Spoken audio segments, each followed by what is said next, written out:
Homelessness knows no age, race, or geographical location, and the circumstances that lead to someone's situation can be no fault of their own.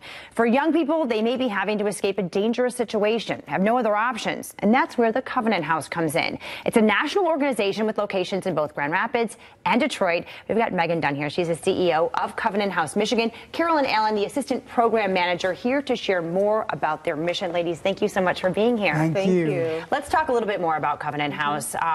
Who you are, what you do. Well, thank you first for having us here today. We certainly appreciate it. We always love sharing our message. Covenant House, Michigan has been here in Grand Rapids for close to 6 years. We've been in the state of Michigan for 27 years, and we provide a journey home, is what we like to call it, for young people, 18 to 24-year-olds that are experiencing homelessness or housing insecurity. Okay, and this is more than just a place to live. This is a multifaceted approach to helping these young people. Let's talk about how that works. Sure. So what differentiates us a little bit is that not only do we provide emergency shelter, but we provide comprehensive case management. Absolutely. You know, the awesome thing about Covenant House is when they come here, I tell them they've won the great golden ticket because we try to connect them with wraparound services, but we also try to meet their immediate needs. They come and they get a shower, they get a meal, they have a place to call home, they get their own room that they don't share with anyone. It's a small space, but it's a secure place, and we are excited about it. And every person that comes through our doors, we look at them as a cub. That's what we call them. So Covenant House is amazing with case management, connecting them with other agencies to help them to land on their feet once they leave Covenant House. Yeah, absolutely. You're providing a future for these young people, and kind of a mom. Carolyn, you are just the sweetest, and I had the chance to tour the facility, and you are so passionate about what you do. Let's talk about these young people that you're helping and some of the circumstances that might lead to this and some of the misunderstandings, I think, about young homelessness. Absolutely. You know, I look at homelessness as a spoke in the wheel. There are a million different reasons why our young people are homeless. Some of them have aged out of foster care. Some of their families were in a fire and they had to become displaced. Some of them through the death of a parent. Some of them have been helping to raise their adolescent children, and now the children are in another place and they have to find a place to go. So there is no one reason why a person can become homeless, but we try to be that soft place for them to land for whatever reason. You know, I had a person that was sleeping in a laundry room at an apartment complex. He couldn't be there anymore, and luckily, well, I call it a blessing, he was able to come to Covenant House and find a safe space. Wonderful. And I'm going to talk a little bit about the success stories too, and how you've seen these young people come in with literally probably a bag of their things, and then leave with jobs, with a place to live, with a future ahead of them. Absolutely. So it's also important to note that 1 in 5 young people experiencing homelessness also experience a form of trafficking, whether it's sex or labor trafficking, particularly here in Kent County and the greater West Michigan space. So that's also something important to note, alongside with the mental health, the extreme mental health conditions that we find our young people coming to us with. So our first role is to welcome them.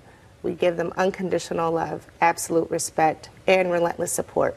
Once we build that trusting relationship with them is when we begin to turn the tide and really begin to think about what their future looks like, a future of independence, to be able to live on their own, how to get them better connected with the community. So even before we can have a conversation around housing and how to get them stably housed, there's an entire journey that we have to enter with them in partnership with the young person to ensure that that we can get them there, that they're stably housed, and most importantly, that they don't return to homelessness once they do exit Covenant House. We have so many stories, successful stories of young people, and I'll let Carolyn talk about that, but we've seen young people literally come to us with a bag or nothing at all. We have a clothing closet that's open to them when they need it, at any point during their time at Covenant House. It's respectful, which I think is so important because all of us deserve that, no matter our circumstance.